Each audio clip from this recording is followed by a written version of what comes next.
Greater اسرائیل بنے گا. حدیث میں خبریں یہ سارے مسلمان ممالک تمہارے ہاتھ سے نکل جائیں گے مسلمانوں.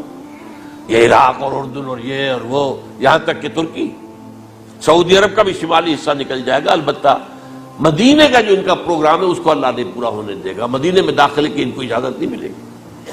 بہرحال یہ سارا کچھ ہونے والا ہے.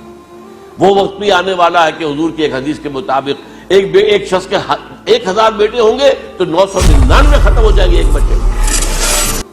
یہ وقت بھی آنے والا ہے کہ حضور فرماتے ہیں اتنی بڑی جنگ ہوگی، اتنی خونریزی ہوگی کہ پوری زمین اٹ جائے گی لاشوں سے. تو پرندہ جو ہے کوئی، ایک تو پرندے ہوتے ہیں کہ جو مردار خور ہے، گدھ ہے، وہ تو بڑی خوشی سے اتریں گے، تناول فرمائیں گے لاشوں کو. اسی طریقے سے کوے ہیں، چیلے ہیں. لیکن جو نفاست پسند پرندے ہیں وہ لاش کے اوپر اترنا نہیں چاہتے.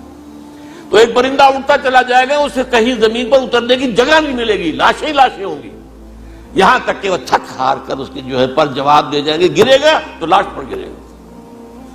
یہ وقت آنے والا، اور یہ یہودیوں کے ہاتھوں، یا یہودیوں کے جو سپورٹرز ہیں اس وقت، جو ان کے ہاتھ میں آلہ کار، ان کے ہاتھوں آنا ہے.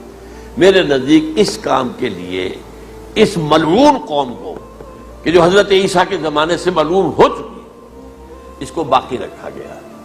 اسے یہ موقع دیا گیا ہے. اس نے اسرائیل بنا لیا ہے. تقریباً 2000 سال کے بعد وہ دوبارہ آ کر آباد ہوئے اس سرزمین میں جہاں سے نکال دیے گئے تھے 70 عیسوی کے اندر. یہ سارا کچھ کیوں ہو رہا ہے؟ ان کا یہ استثناء کیوں کیا گیا؟ یہ بڑی تلخ بات ہے، یہ یاد کر لیجیے. کیونکہ یا تو قوم اسی وقت ہلاک کر دی جاتی، جیسا کہ ہوا قوم نوح، قوم ہود، قوم عاد، قوم ثمود، قوم شعیب. یہ ہوا کہ نہیں ہوا؟ اور سدوم اور عمورہ کی بستیاں جہاں حضرت لوط بھیجے گئے، اور آل فرعون جو ہلاک کیے گئے. یا تو پوری قوم ہلاک کی جاتی، نہیں. یہ یوں سمجھیے کہ اس پورے معاملے کو درمیان میں سے ایک وقفہ دے دیا گیا. حضرت عیسیٰ کو اٹھا لیا گیا اور حضرت عیسیٰ دوبارہ آئیں گے. یہ کیوں کیا گیا؟ اب اس میں بڑی تلخ بات آپ سے کہہ رہا ہوں، یہ آپ کے لیے قبول کرنا آسان نہیں، حلق سے نیچے اٹھنے کی مشکل سے. اس قوم کو زندہ رکھا گیا ہے جو ملعون اور مغضوب علیہم قوم ہے. سب سورہ فاتحہ میں مفسرین لکھتے ہیں ضالین یہ نصارہ ہے، اور مغضوب علیہم یہ یہودی ہیں. اور قرآن کہتا ہے لعن الذین کفروا من اہل الکتاب علی لسان داؤد وعیسی ابن مریم. لعنت کی گئی ایک ملعون اور مغضوب قوم کے ہاتھوں. آخری امت محمد، اور اس کا بھی بہترین حصہ، اس پر عذاب ان کے ہاتھوں آئے گا. عربوں پر عذاب یہودیوں کے ہاتھوں، اس لیے ان کو بچایا گیا. یہ میں نے کئی دفعہ واقعہ سنایا. مولانا اصلاحی صاحب بتایا کرتے تھے، کیونکہ وہ راجپوت تھے، یو پی کے راجپوت، مشرقی حصے کے، کہ ہمارے ہاں کوئی نوجوان اگر کوئی بڑی گری ہوئی حرکت کرتا تھا تو اس کے سر پر چمار کے ذریعے، چمار کے ہاتھوں جوتا لگوایا جاتا تھا. اگر راجپوت کے سر پر راجپوت کا جوتا گرا تو چلو تکلیف تو ہوئی، لیکن یہ کہ راجپوت کا جوتا گرا ہے نا، پڑا ہے. لیکن راجپوت کے سر پر چمار کا جوتا، جس کو آپ انگریزی میں کہتے ہیں to add insult to injury, وہ تکلیف بھی ہے جوتا کھانے کی، اور انسلٹ ہے کہ ایک چمار مار رہا ہے. یہ امت سب سے خیر امت ہے. کنتم خیر امت اخرجت للناس. اس کے لیے عذاب بھی بدترین آئے گا. اور کن پر آئے گا؟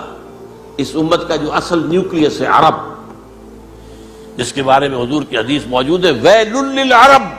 عرب کے لیے بہت بڑی ہلاکت ہے. اور آج ہماری نظر میں آ رہا ہے وہ ملعون اور مغضوب علیہم قوم، ان کے سینے کے اندر خنجر کی طرح بھونکی گئی ہے. اور 30 کروڑ کے قریب عرب بے حمیتی، بے غیرتی، بزدلی، کمزوری، ذلت، مسکنت کی مثال بنے ہوئے. کوئی بول سکتا ہے اس اسرائیل کے خلاف؟ کوئی بول سکتا ہے؟ 30-35 لاکھ آدمی ہے اسرائیل کے اندر یہودی، اس سے زیادہ تو امریکہ میں 50 لاکھ کے قریب. کل 1.25 کروڑ آدمی ہے یہ یہودی پوری دنیا کے اندر. لیکن دیکھیے جو چاہتا کرتا ہے. جب چاہا اس نے عراق کے ایٹمک انسٹالیشن کو تباہ کر دیا، اور سعودی عرب کی فضا میں اس کو فیول کیا ہے انہوں نے. دوبارہ ری فیولنگ جو ہوئی ہے ان کے جہازوں کی، وہ سعودی عرب کی فضا میں ہوئی. اللہ تعالیٰ نے یہ کوڑا ان مسلمانوں کے لیے رکھا ہوا ہے کہ جن کے رتبے ہیں سوا، ان کی سوا مشکل ہے. جتنا اونچا مقام اللہ نے دیا عربوں کو، ان میں حضور کو اٹھایا، ان کی زبان میں اپنا آخری کلام نازل کیا، تو ان کی ذمہ داری بھی بہت ہے. جن کے رتبے ہیں سوا، ان کی سوا مشکل ہے. یہ ہے میرے نزدیک واللہ اعلم